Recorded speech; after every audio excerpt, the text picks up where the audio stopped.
Hi.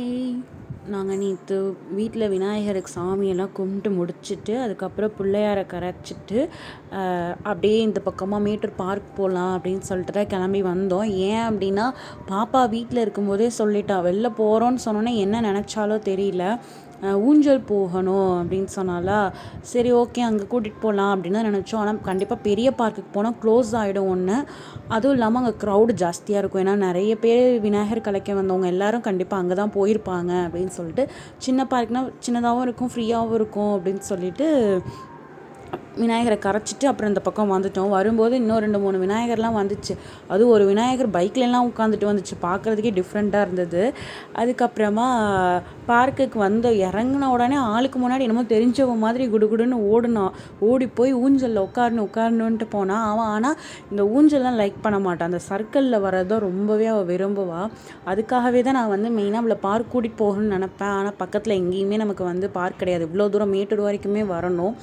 அது என்றைக்கோ ஒரு நாள் தான் வரோமா, சரி கொஞ்சம் ஒரு 10 நிமிஷம் 15 நிமிஷம் விளையாட விட்டுட்டே நம்ம கூட்டிகிட்டு போகலாம் அப்படின்னு சொல்லிட்டு எப்படியும் ஒரு அரை மணி நேரம் பக்கம் அங்கேயே டைம் ஸ்பெண்ட் பண்ணியிருப்போம்.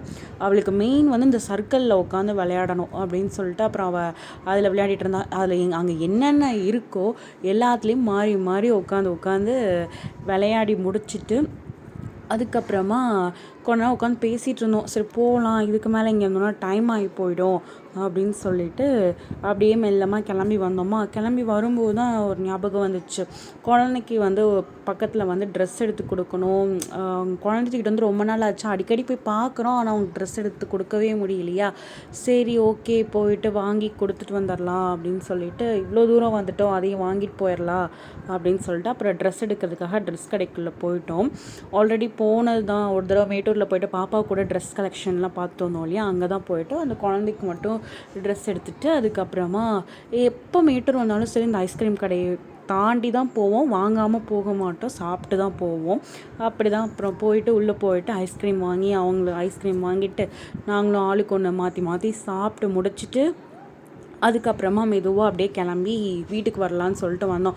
வர வழியிலேயே அந்த குழந்தைங்க ட்ரெஸ்ஸையும் வச்சு கொடுத்துட்டு வந்துடலாம் அப்படின்னு சொல்லிட்டு நேராக அவங்க வீட்டுக்கும் போயிட்டு ட்ரெஸ்ஸை வச்சு கொடுத்துட்டு அதுக்கப்புறம் பூலாம் வாங்கிட்டு வந்தோம். மேட்டூரில் கொஞ்சம் விலை கம்மியாக தான் இருந்துச்சா, சரின்னு ஒரு 3 பாக்கெட் பக்கம் வாங்கிட்டு வந்தேன். சரி அதை கட்டலான்னு கட்டி முடிச்சுட்டு அப்பாடின்னு போய் தூங்கலான்னு நினைக்கும் போது இவங்க வந்து லைட்லாம் ஆஃப் பண்ணிட்டோம். திடீர்னு ஏதோ டம்முன்னு சவுண்ட் கேட்குது அப்படின்னாங்க. ஏதா எலி, ஆனால் அது மூஞ்சுரா எலியான்னு தெரியல, ஒருவேளை விநாயகரை தேடி வந்துருச்சோ அப்படின்னு நினச்சிட்டு அப்புறம் கையில் விரட்டுறதுக்கு ஒன்றுமே கிடைக்கல, தொடப்பம் தான். நம்ம என்ன அடிக்கவா போகிறோம், விரட்ட தானே போகிறோம் அப்படின்னு சொல்லிட்டு அப்புறம் ஒரு வழியாக விரட்டி விட்டாங்க. இன்னொரு இன்ட்ரெஸ்டிங்கான வீடியோவில் பார்க்கலாம். பாய்.